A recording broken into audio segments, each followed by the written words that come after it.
They said she wouldn't last the night. For 48 hours, Lieutenant Mara Vance had been missing deep inside hostile jungle terrain. And her team, the very people she trusted with her life, had already written her name among the fallen. But as dusk bled into the trees and the humid air pressed against her bruised skin, Mara forced herself upright again. She wasn't dead. She wasn't done. And she wasn't ready to let the man who abandoned her decide her fate.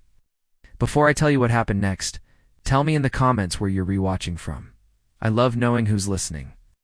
Her last memory before the fall was the look on Sergeant Cullen's face, cold, calculating.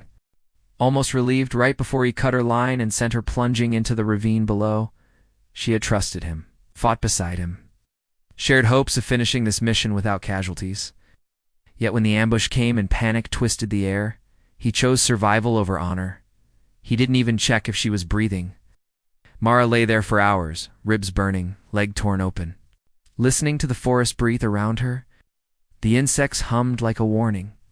Leaves shifted overhead with secrets she wasn't meant to hear. She almost let herself slip into sleep, but a thought pierced through her exhaustion. If she died here, the truth would die with her. So she crawled. Through mud that clung to her palms. Through thorns that etched burning lines into her arms. Through doubt, the deepest wound of all. By the second day, she could barely stand. But she knew what lay ahead. 2 miles north, her team would regroup in a temporary forward camp. If she reached them, she could expose Cullen before he twisted the story in ways that could ruin her name forever. When she finally staggered into the clearing, the sun was low and golden, dust floating in the air like tiny sparks. Soldiers moved around the camp, laughing, repairing gear, alive in ways she had feared she'd never see again. But when the first one noticed her, the laughter stopped. A hush swept through the camp like a sudden wind. "Mara?" someone whispered, as if saying her name too loudly might break the illusion. Heads turned, voices dropped. Bootsteps froze mid-stride. She stood there trembling, drenched in sweat and blood, eyes shining with equal parts pain and defiance. To them, Mara Vance looked like someone returned from another world.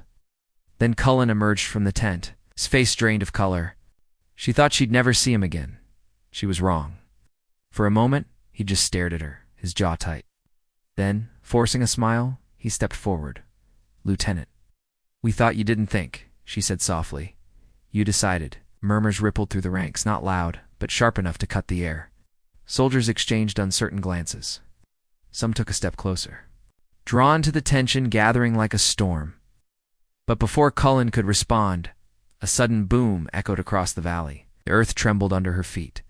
Dust drifted from the treetops. Then another blast closer.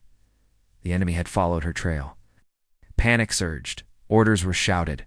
Weapons were grabbed. The calm of moments ago shattered into frantic motion. And Mara, battered, barely conscious, felt something old and powerful rise inside her. She stepped forward, steadying herself. "Listen," she said, her voice low but commanding. "They're coming in from the East Ridge. They think we're weak now. They think we're scattered. We're not." Cullen opened his mouth, but this time the soldiers looked to her, not him. Her Mara began issuing commands. Each one clear, precise, grounded in the tactical brilliance she was known for. The unit moved around her like a tide responding to the pull of the moon. Sandbags slammed into place. Barriers rose. Sharpshooters climbed the towers with haste, sharpened by fear. Then the jungle exploded. Dozens of hostile fighters broke through the trees at once. Gunfire erupted in sharp bursts. The camp shook beneath the force of the assault. But Mara's team, her true team, fought with synchronized fury, shifting formation as if wired into the same heartbeat. Cullen crumbled under pressure, fumbling with his rifle, breath ragged. Mara, limping but unyielding, dragged him behind cover just in time. She didn't do it for him. She did it because mercy was the part of herself she refused to lose. When reinforcements finally arrived and the last echo of gunfire faded, the soldiers looked around, stunned, bruised, alive, and slowly, applause rose. Not celebratory applause, reverent, grateful. Heavy with the realization of what she had just done, Cullen couldn't meet her eyes. But Mara didn't need him to. Justice had already been seen by everyone who mattered. As medics lifted her onto a stretcher, she let her eyes drift closed. Not from weakness, from peace. She had crawled out of a grave they dug for her, not for revenge, but to reclaim the truth. Because kindness doesn't vanish, it waits, and it finds its way back.